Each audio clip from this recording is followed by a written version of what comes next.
welcome to the Sugar and Spikes podcast, a podcast for entrepreneurs, side hustlers, and anyone ready to uplevel their career in their own damn way. I'm Dez. I'm a life coach for a woman who get that having it all sometimes means having to balance the good and the bad, the sugar and the spikes, and all the in-between. And I'm Tammy. I'm a therapist, and I'm all about helping as many people as possible to build awareness and make meaningful changes in their lives. I'm also dedicated to diversity and inclusion and increasing access to mental health care. Between the two of us, we have 4 master's degrees and thousands of hours helping people develop balance, confidence, and clarity on their terms. So let's get started.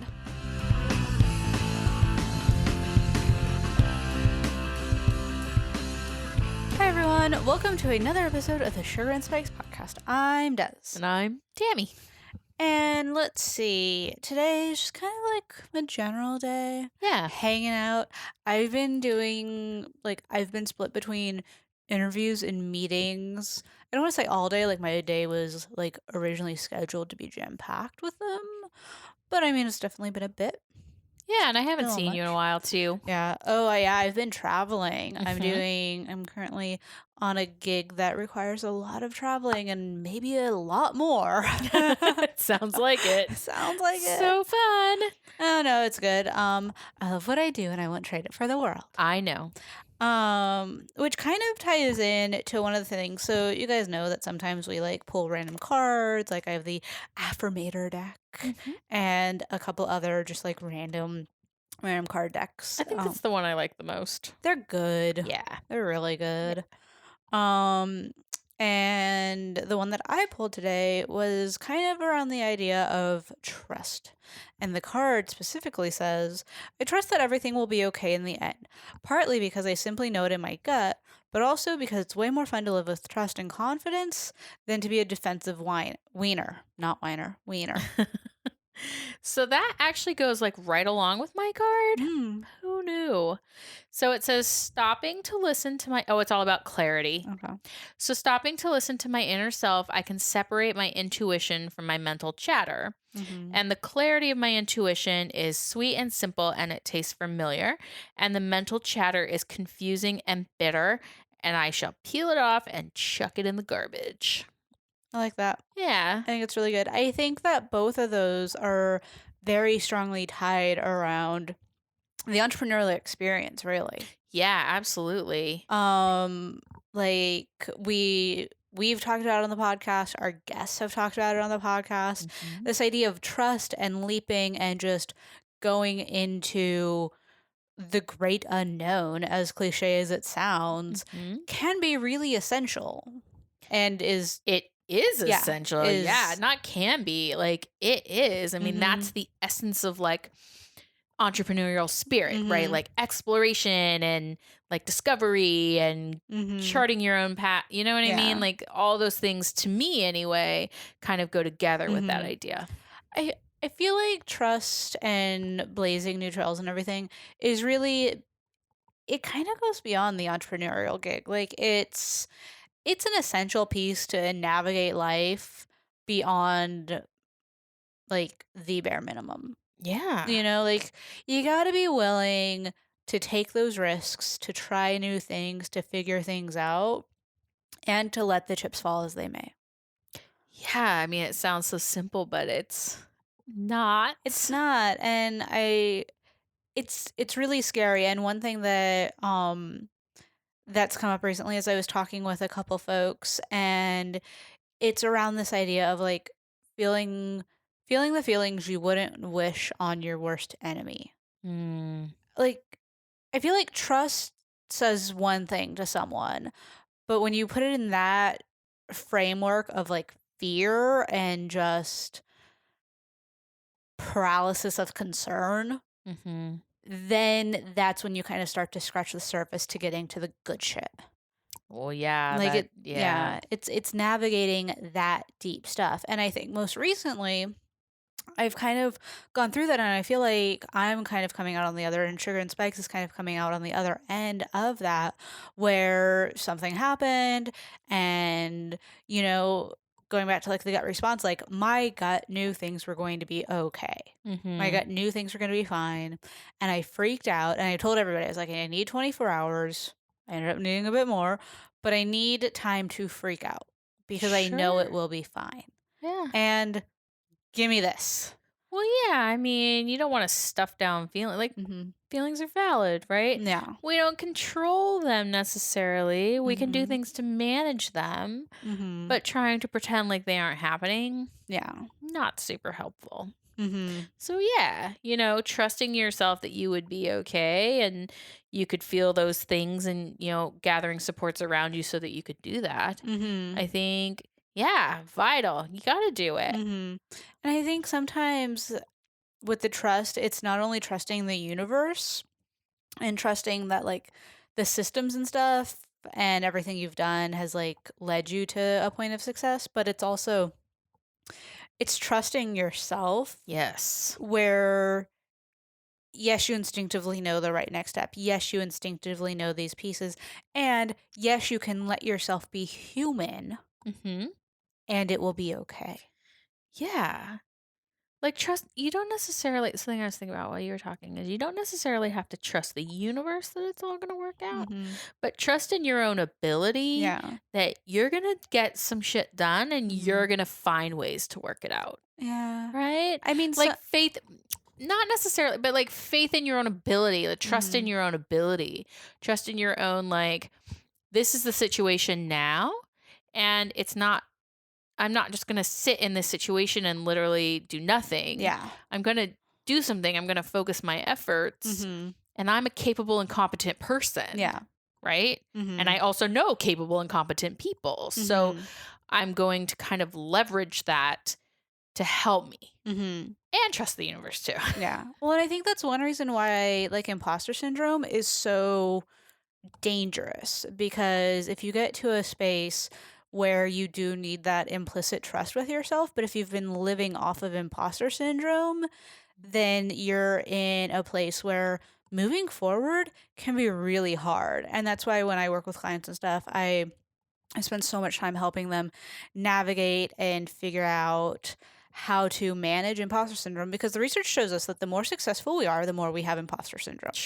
Yeah. Like, if you're not feeling like an imposter, maybe 10 to 30% of the time, give or take, um, there may be something else to look at. Well, I asked somebody in my field, like, how long does it take to not feel like an imposter? And he was like, well, I don't know. I haven't gotten there yet. But this person who's been in the field for 30 years says it takes 10 years. Mhm. And I'm like, 10 years? Oh my goodness. Oh, please. I was talking with someone earlier this week about how long they've been doing what they've been doing and all these things. And this person was like straight up middle age and was just like, I'm still figuring my life out.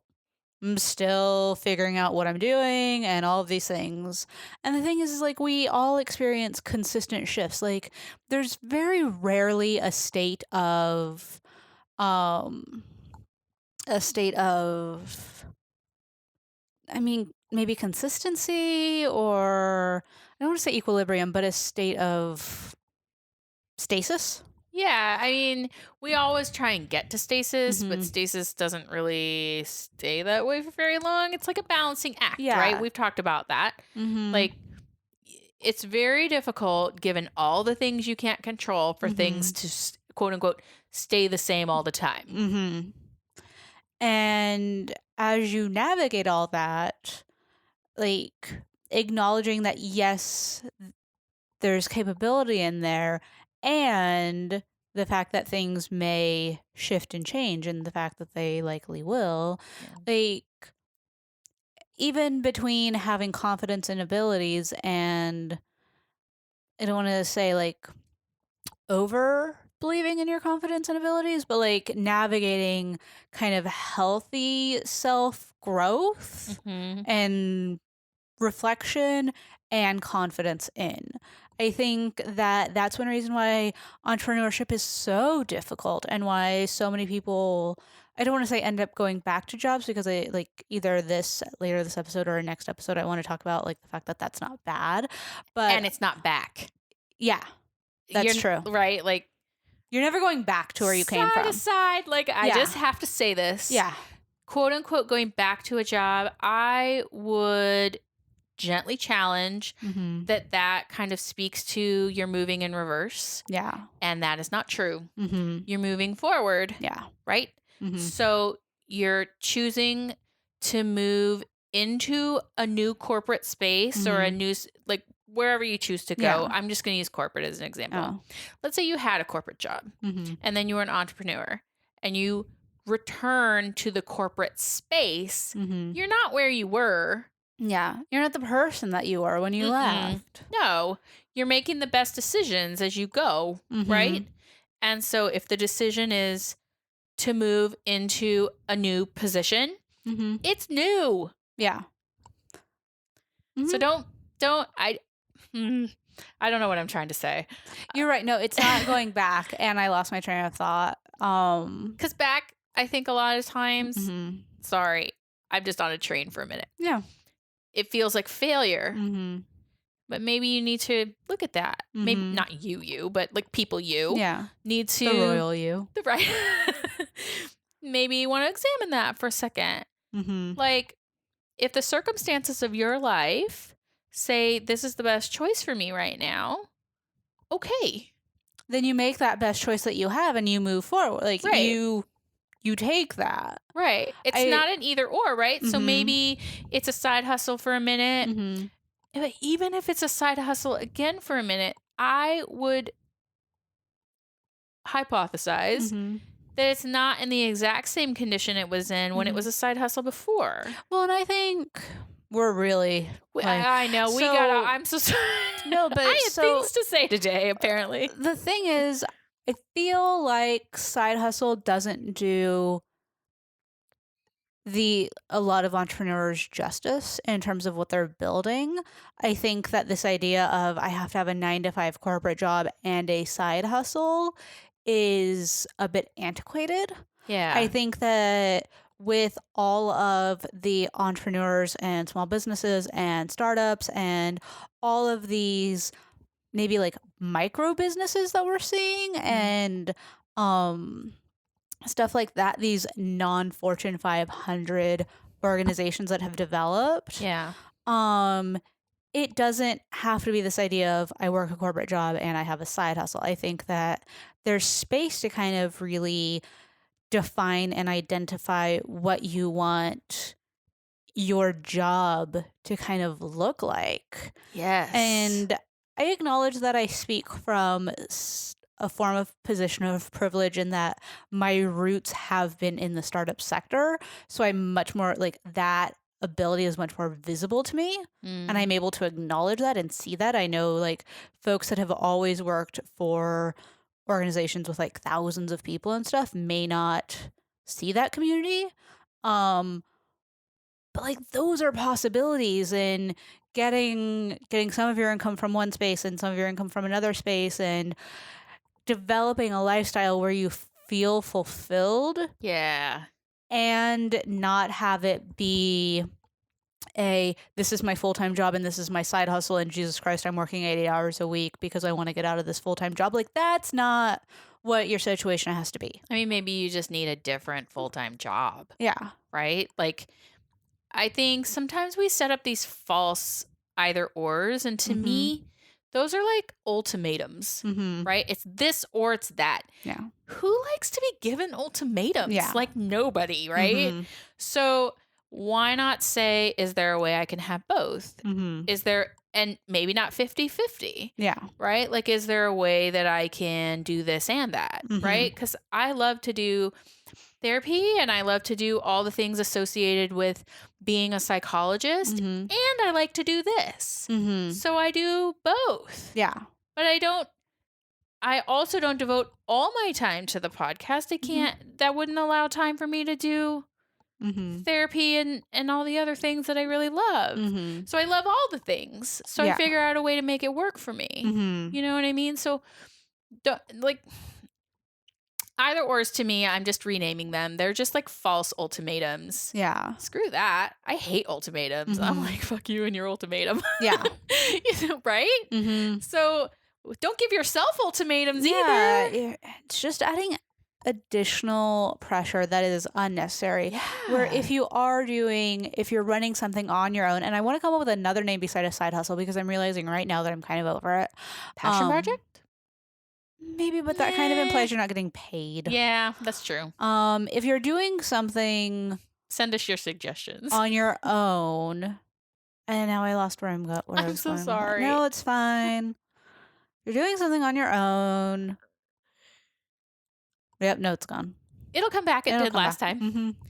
But I think about, like, okay, now I've lost my train of thought. We're really on a roll. There was something like I really wanted to say, just like there was something you really wanted to say, and we both forgot. I think that really we're on the cusp of a new way of doing work. And we talked about this a little bit in our MBA program. Yes. Where and employers need to realize this. Any sort of employer where folks are able to make money in new ways, unlike we've seen before, and everybody has different platforms and different ways of getting out there and being present and being public, unlike anything we've seen before.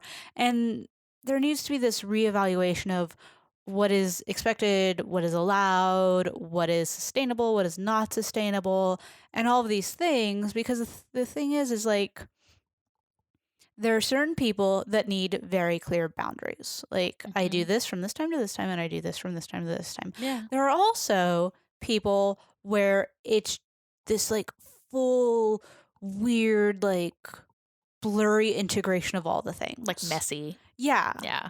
And there needs to be space for both and in-betweens. Yeah.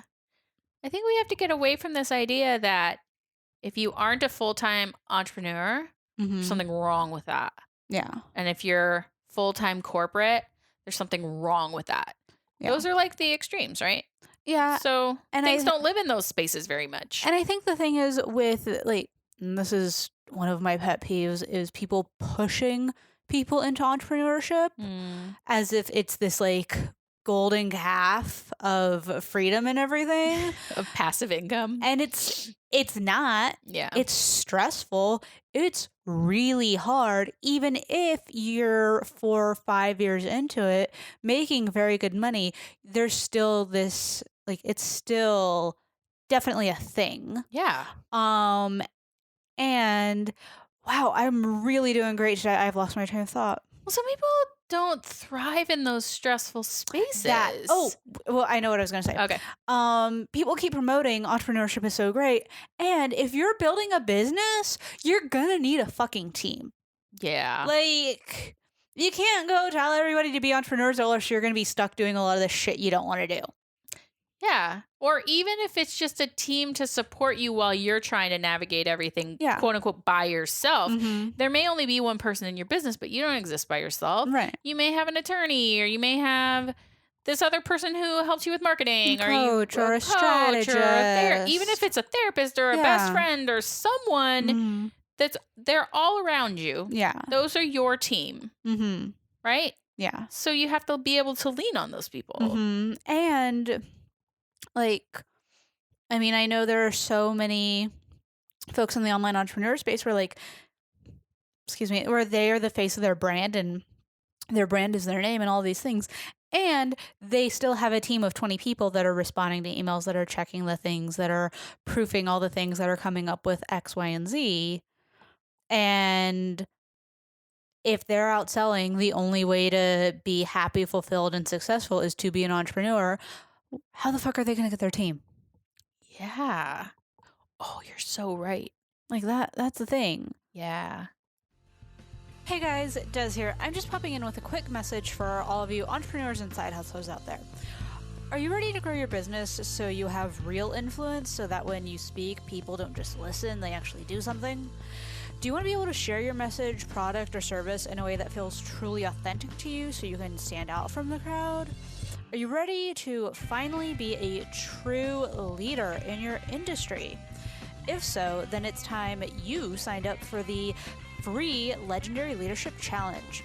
In just 5 days, you will be able to define your leadership style, develop a whole new way to view all the things on your to-do list so you're not overwhelmed, create consistent, standout content, increase your community engagement and connections, like real, actual connections, and redefine self-care so you can keep doing all the things you're made to do. If you're ready to rise up as the legendary leader you know you are, then head on over to DesireeW.com and click on the Legendary Leadership Challenge and sign up today.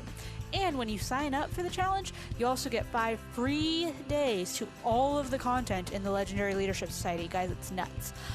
So, if you're ready to learn how to lead your way, take the Legendary Leadership Challenge today. I like that. And there are folks that maybe aren't meant for entrepreneurship. And that's not a bad thing. Or not meant for. I don't like that, because that kind of implies that like there's just this specific mold, but maybe it wasn't what you thought, or maybe you're not thriving in the way that you want to, or like I don't think there's just like this one mold of person who can be an entrepreneur, because like we've talked about with guests, like, and with each other, it can look so many different ways, that there's so many kinds of people that can do it. I think it's just a question of just like examining, am I happy at this job? You're like, am I happy doing what I'm doing in the way that I'm doing it? Yeah. And looking at how you feel fulfilled, because so often folks go into entrepreneurship as a reactionary response. Yeah. Feeling like that's the only way to get out from the situation. And that doesn't necessarily have to be true. Right. It may look different and it may look unexpected. Yeah.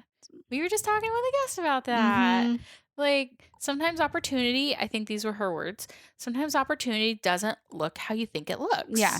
Right? Exactly. And so if you just have this like fixed, firm idea in your head that like is totally encased in like armor, and you can't get around it or through it or change it or like grow with it, like you may miss those opportunities just because it doesn't look how you envisioned. Yeah. And I think to really kind of combat that, one of the biggest pieces is really knowing yourself and what you really want. Like, do you really want to be leading the charge and ultimately leading a team of 20 people? Because if you're looking to make millions of dollars, you're going to need a team of 20 people. Do you really want to be the person that's leading all of that shit? Or do you want to be able to like break away from things and have some space and do all these other things and have a livable income? Yeah. Like, there are pros and cons with every single lifestyle. I was watching Keeping Up with the Kardashians and they were talking about it, and I was like, yes, that's true. Like, one of them was like, being famous has its perks and being famous has its drawbacks. There are perks and drawbacks to every single lifestyle. Yeah. And like, you know, we were talking with somebody about like people in really creative spaces and how it's really tough for them to put things out that aren't perfect. And that can really be a downfall in a business. Yeah. So if you're that kind of, and it made me think of it, that I couldn't say it at the time, but it made me think of you. I'm mad at you because it made me, you got me all invested in Project Runway now. Like, I'm all invested in it. So you're welcome. I know. I've changed your life. You totally have. Oh my goodness. So it made me think of that. Yeah. Where there are designers that get absolutely lost in the technical details of their work and don't get something beautiful and polished onto the runway for the challenge in time. And there's something to be said for people who work in those meticulous ways. They make incredibly beautiful things, and there are constraints and real world pressures and all these other things that maybe don't allow you to get lost in those technical details. So that's well, and really, like, what am I trying to say? I mean, that goes back to why we started doing our business and why I do what I do in terms of working with clients one-on-one. Every single client that I work one-on-one with gets the Facet 5. So they know their personality profile, they know kind of how they work, how to motivate themselves when it's the last thing they want to do, what type of business would be best, what like team member they need. All of these things Mhm. is because there's no like standardized way, and self-awareness and self-knowledge, if you want to be successful, like there are very few absolutes that I'll get on board with. Sure. And if you want to be successful, you really need to know yourself. Yes. I will get on board with that absolute. It's true. Mhm. You have to know because your business and you are so linked together. I mean, this is Mhm. true even if you work in a corporate job. Yeah. If you have to know who you are, how you work best, what fits with you, what doesn't, what Mhm. resonates with you, what doesn't, Yeah. right? Mhm. Like the kinds of industries you might gravitate towards are the kinds of things that fit you best, Mhm. right? Otherwise, how do you know, Mhm. right? Then you're just like going along with somebody else's idea or just Yeah. shooting in the dark, Mhm. right? I think that's part of why I remember you and I took a career counseling class. The only thing I took away from that class was that values card sort activity. Okay.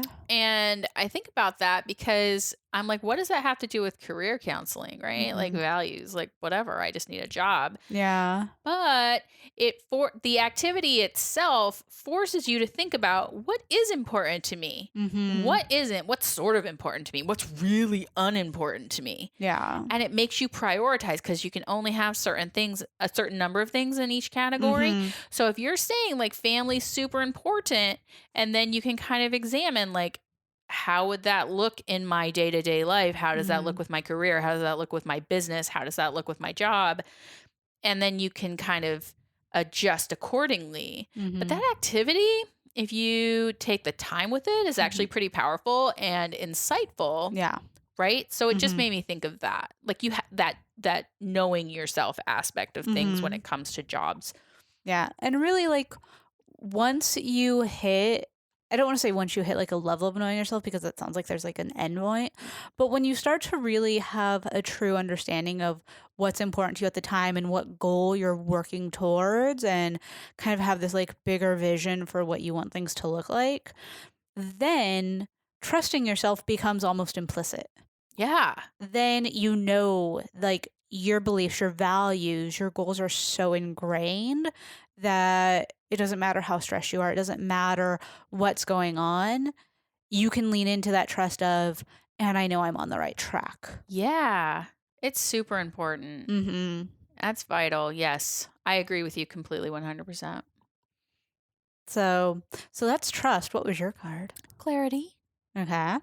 And that was all about listening to inner self, right? Mhm. So, Kind of like what we've been talking about. yeah, the other thing I think about that I really struck me by this card Mhm.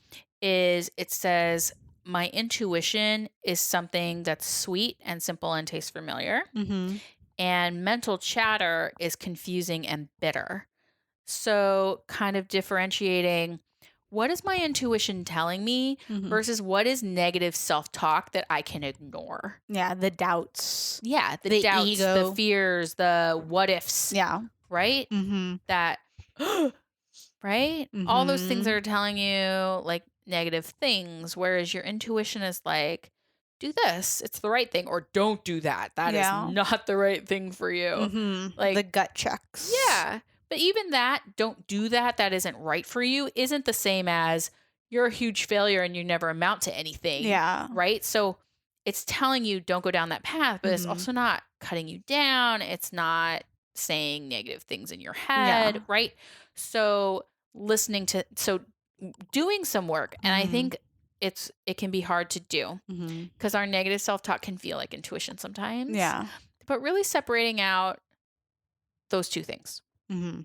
And the starting point being like, this tells me things that I need to know, Mhm. positive, and even the negative things are positive things you need to know, like don't go Mhm. down that road, Yeah. versus all this other stuff that's just negative, bitter, um, and confusing things. Mhm. Does that make sense?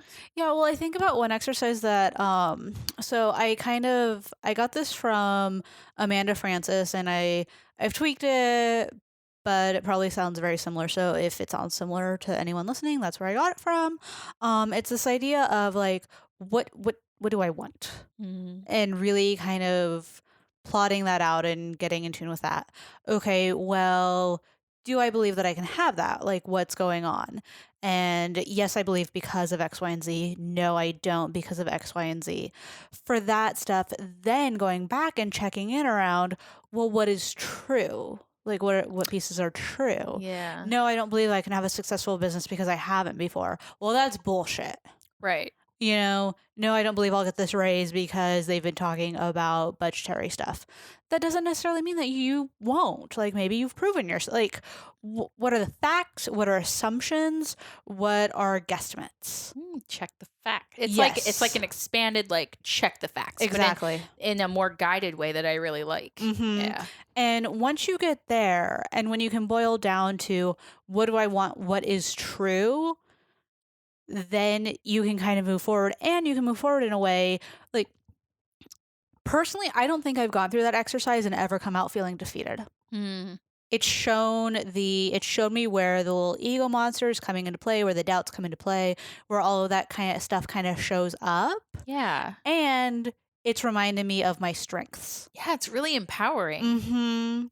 So that's one way that I regularly, and I have clients regularly kind of like learn to develop a way to battle all of the bullshit our brain tells us, because really our brain thinks it's doing a good job by protecting us and everything. Yeah. And I mean, technology and society and everything has evolved much faster than our brain has. Fair. Yeah, I mean that's something I teach to clients too, right? Mhm. Step back, check the facts. What assumptions are you making? Yeah. When you hear this thing, is it an assumption or is it a fact? Mhm. You know what I mean? Well, how do you know? Right. Yeah. So it's coming at it in a couple of different ways. So I just Mhm. want to give folks a couple of options. Yeah, totally. Like some people do it in this very direct way that the Mhm. way I teach it, and some do it in this way that is a little more guided. And I think that they're both amazing. Yeah. And I had never heard that one before, and Mm. so I might steal it. Fair warning. You really just use this podcast to take stuff to I know, clients. it's so true. I use everyone's combined brilliant. It's my team, I mean, collaboration over competition, so I'm all about it. right? Like, that's the thing. That's another thing I want to talk about while we're going off on tangents. Okay. Is this idea of being open to information sharing, collaboration, connection versus shutting shit down and like isolating. Mm. And I feel like there's very much a split view. Like there's one camp where it's like share all the things, do all the things, do all the collaboration. And then there's another view where it's like, no, my secrets, my thoughts, all mine, mine, mine, mine, mine, mine. Yeah. And I think I don't I know. think there's more happiness somewhere in the middle of those two things. Not 50-50, right? Yeah. As I've said a million times before. But somewhere between those two extremes, you can find some balance for yourself. Oh, I mean, like the way I navigate it is I'll collaborate with folks all the live long day. And then if it's like, I'll talk in generalizations, but if you come to me like, Des, I need help with X, Y, and Z for like social media or to bring a new person onto my team or any of that stuff, if I'm doing something directly connected to you and will give you like the step by steps in a customized way, that's when I'm like, we need to talk about money. Right. But information sharing and stuff like that and having connections and reaching out with people that are within your industry and within and like your industry expanded, like your industry asterisk. Mm-hmm. Like that's where the good stuff happens because that's when you get the different perspectives, that's when you make the different connections. That's all. Well, even this Yeah. podcast is pod sharing. What am I even saying? I'm sorry. It's been a long day. Is information sharing. Yeah. Right? Mhm. So, like, I can be like, I'm a therapist. If you don't come see me, I'm not going to tell you my things. But no, I want people to have them. Yeah. Now, how I apply them to specific people in specific situations Mhm. is very, very different. Yeah. Right? If you're telling me, but generally speaking, Yeah. anxiety can be dealt with in these ways. Yeah. Depression can be dealt with in these ways. Mhm. But if you need something more, Mhm. come to my office. Yeah. Right? Well, I think in general, collaboration and information sharing shows us that industries and things aren't really as different as we make them out to be. Like, we get so caught up in, well, this is what I do and this is what you do and X, Y, and Z, and we can't understand. But I think about some of the guests that we've had on, and they may have initially felt as like tangential industries and everything, but really it all comes back to so many of the same key elements. Yeah. You like know? how you're navigating things, right? That's I think a lot what we talk with clients about, which is that more human side. Yeah. The ways that we're alike more than the ways that we're different. Well, in connection and collaboration and all of that stuff, that's what's going to be essential. Like, I think about when we were in business school and everything, and all of the technical jobs and everything. I mean, not to get all futuristic, but they can be taken by computers very fast. Yeah. Like, we're on board for that to like happen. It's the thinking beyond that and the human and relational piece. That's where we can make new jobs. That's where we can open up, earning opportunities and all of that really good stuff. Yeah. Versus, here's how to run your Instagram. Because I'm telling you, machine learning has that down. Well, yeah. And even I think we've talked about this before, is that I think sometimes people forget that even when they have technical expertise, they still have to establish relationships and interpersonal collaboration, right? And learning how to do that is just as important as the technical expertise of your job. Because if you can't do that, I don't care how much technical expertise you have, how are you going to share it? Yeah. Right? Like, not to knock technical expertise. I mean, no, it's good. It's very good. Yes. We like technical expertise. I love technical expertise. Like, I have technical expertise, right? But mine just happens to be in how to be interpersonal and collaborate and interact with other people. Yeah. And so I think sometimes that part gets lost, that human piece. Yeah. That how am I going to connect with my client on a very basic level versus beyond providing them a service. Exactly. Being available, right? Like, people don't stay with those companies if they have another option. Or I would think, I would hope, like, they would want something more compassionate and personal and that evokes that sense of like, we're together in this. Yeah. Well, and I was just thinking, like, that's the key is when you're doing business, like, it's really easy to sign on with a partner when it's like neutral or good and everything. But it's being connected and having that human element when maybe there's a downturn, when things don't go as planned, when it doesn't look great, and being able to navigate all of that. Yeah. And having someone that you don't just want to like throw off a cliff, Yes. That's a good thing. Yes. You don't want... We're not fans of throwing people off cliffs. And we're not fans of having those people as our partners and collaborators. And you know what I mean? They can go partner and collaborate with each other. That's right. Near a cliff. And now we're just finishing each other's sentences. So I think the key takeaways are be self-aware and be continuously reflective around that. Like, self-awareness one year, self-awareness one day doesn't mean self-awareness the next day. Yep. What you want, what's important is always changing, or it can always be changing. And I've talked about that so much about my grad school experience. Yep. Check your facts, even if it's like self-talk. Yep. Always be like making sure you're on board with yourself. Clarity and trust around your intuition. Yep. And relationships are key, no matter what you're doing. Yep. It's essential. Okay. Well, not exactly how we envisioned things at the beginning, but... I think it was great. But important nonetheless, right? Yep. All right. We'll talk to you later, guys. Bye, friends. Bye. Well, that wraps up another episode of the Sugar and Spikes podcast. If you guys like what we're doing, please subscribe, leave a rating, share it with your friends. It would mean the world to us. If you're not a huge fan of what we're doing, maybe share it with someone you think may like it. If you want to keep up to date on all of the Sugar and Spike shenanigans, get the behind-the-scenes tour of life and business as a millennial female entrepreneur, then follow me across all the social medias. I'm Dez W, Ms. MBA, DEZWMS across all the platforms, your Facebooks, your Twitters, your Instagrams. I'm there, same name. And don't forget, if you're ready to rise up as a legendary leader, you know you are, then head on over to DesireeW.com and sign up for the free 5-day Legendary Leadership Challenge.